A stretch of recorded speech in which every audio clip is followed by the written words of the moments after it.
Hello, welcome to Drinks with Ron. I'm Ron, and it's time that we added a new feature to the show. It's actually an old feature. Have you ever heard of a paper called The Onion? And by paper, I mean it used to be a thing that was printed on paper.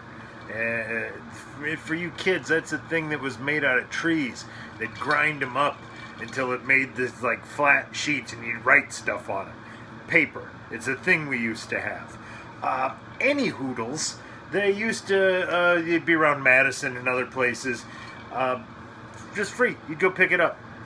I had a drop spot right next to my apartment in Madison. I used to go down all the time. I'd pick up the new copy of The Onion.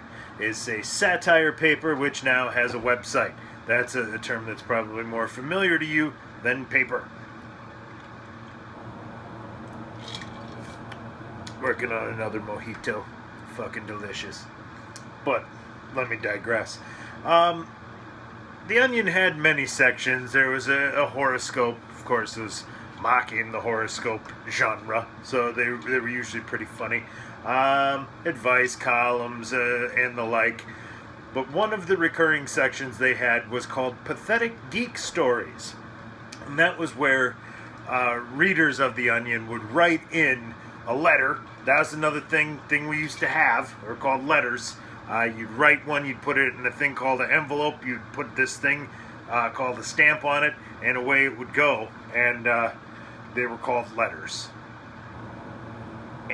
Anyway, I lost track. The readers would send letters into The Onion, telling The Onion about times when they were a pathetic geek. When something just totally embarrassing happened to them. And I would like to bring that into my show. I tried doing it about 7 years ago, and the episodes never made it to air. I lost them. So let's try again. This will be Pathetic Geek Stories, Volume 1.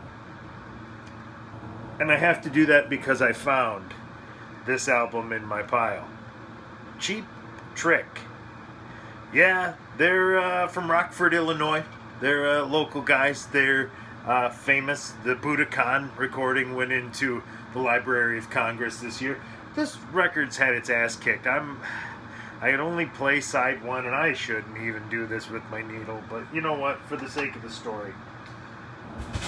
Oh God, that just that hurts me. That hurts me in here. Alright, we got instant skipping. That's great. So, and with Cheap Trick, it's hard to tell sometimes with the repetitive choruses. But, I was in 4th grade. And you know how you always have the holiday parties in 4th grade? Well, in most grades. But, we had these committees. And you'd be on a committee for a certain party. You'd be in charge of whatever thing. You know, Susie'd sign up for snacks, and she better hope she didn't bring something shitty, or she wasn't going to hear the end of that. Well, I believe I signed up for a Halloween party, and it was like decorations, music, that type of thing, and I'm like, this is my wheelhouse. I always wanted to be a radio DJ. It was like thing I always wanted, like, this is my chance. I get to be the DJ, set the fucking music for the party. I'm gonna be the man. This is gonna be the shit. It's gonna be amazing. So I spent literally weeks, and you know, if you're old enough to know what paper was, you'll know how I did it. I listened to the radio all the time, and then I'd wait for them to play a song that was cool, and I'd hit record, and I'd record that song. Well, I ended up making like an hour plus long mixtape. Oh, just terrible. So I make like an hour long mixtape of like all the day's coolest hits. And it way more than I would have ever needed. But I'm like, I'm going to be covered. I'm going to have all the cool songs. They're all on the radio. Everybody knows them. Everybody likes these songs. Like, it's awesome. Like, even I was cognizant. Like, normally I was always like, listen to the stuff I like, and you guys. But no, I was aware of this. Like, I got to do something everybody likes, so I'll get the radio stuff that we can all agree on. And see, I was really big into Def Leppard at the time. Hysteria was out, although it wasn't really doing anything chart-wise. So I'd been listening to this album like non-stop for like a year, but I knew I couldn't play anything off it because nobody'd know it, and they'd give me the dirty look like, what the fuck are you doing with this weird shit? So I left off all the Def Leppard. All the hits, all mixed, tape's looking great. I got it labeled. You can almost read my illegible printing. I'm proud of this mother, right? So I take it, I go to my cousin's place. I stayed overnight, like on a Saturday night, and Sunday, so I'm playing him the tape, like, what do you think? This is the shit, right? I got all the shit in, like, everybody's gonna love this.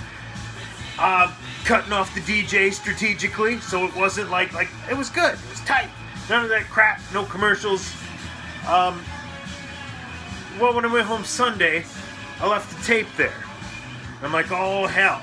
So I call him up and I'm like, hey, bring my tape to school tomorrow. The party's tomorrow. I gotta have the music for the party. Bring my tape. Okay, no problem. So I'm sitting there and I'm kind of panicking because I'm like, what if he doesn't? What if he doesn't remember the tape? Like, well, he's gonna remember the tape. But, like, what if he didn't? Conceivably, like, there's no way he could forget, like, the greatest mixed tape of all time. But let's say, for the sake of argument, he does. Can't be caught with our pants down. We gotta have a plan B. Let me introduce you to plan B. So, Monday comes. I'm in the 4th grade hallway. My cousin's down in the 3rd grade hallway. I strap on a backpack and I go down. I'm like, hey, Jeff, you got my tape? Oh, no, I forgot it. Oh, like panic. Oh, shit. Okay. Oh, fuck. I brought Cheap Trick. That's all I got. Like, oh my God. So the moment comes and the teacher asks for the music, and I have to go to my backpack and I slowly pull out 2 Cheap Trick LPs. And I'm like, here, throw Dream Police on the platter. Everyone's gonna hate me forever. I'm forever the weird kid now who... So that's what happened. Dream Police went on the platter as everyone did this around the room, and no one moved or said anything and looked at me like, So, that is Pathetic Geek Stories 1.0. You know what? We're at 8.5 minutes, so let me give you a bonus. God, this sounds like shit. I think Dream Police is in worse shape because I actually really liked these albums as a kid. So I was like, they'll like this. But my favorite all-time Pathetic Geek Story for myself. Fast forwards a few years to high school. Was dating this chick. So clearly that didn't go well. And you get the phone call where you need to talk, right? So we have the phone call, and now I'm not dating this chick. So, but whatever, okay, well that sucks, but you gotta go do all the things still. And for me, all the things included going to work. So I went to work that night, and I worked at a sandwich establishment. And at this sandwich establishment, you prepared your own vegetables, which included, not limited to, but included chopping and then hand machine slicing onions the size of my fist. Big purple fucking onions the size of my fist. You're cutting the ends off, you're peeling them off, and then you're putting them in this slicer. and they were just like fucking poison.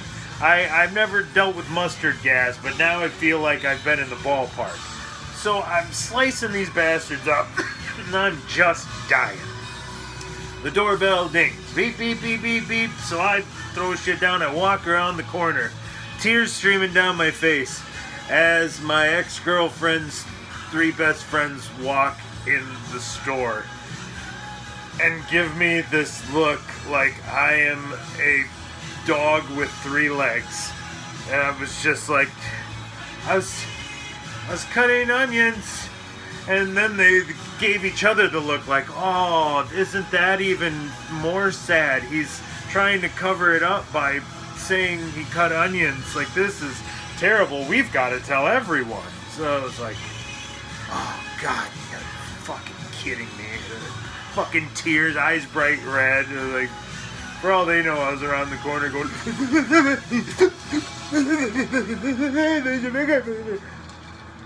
cutting fucking onions. Like, I think that would have made it worse. So, there she is, the debut segment, a twofer on Ron's Pathetic Geek Stories. We'll go out with a little cheap trick on Tricks with Ron.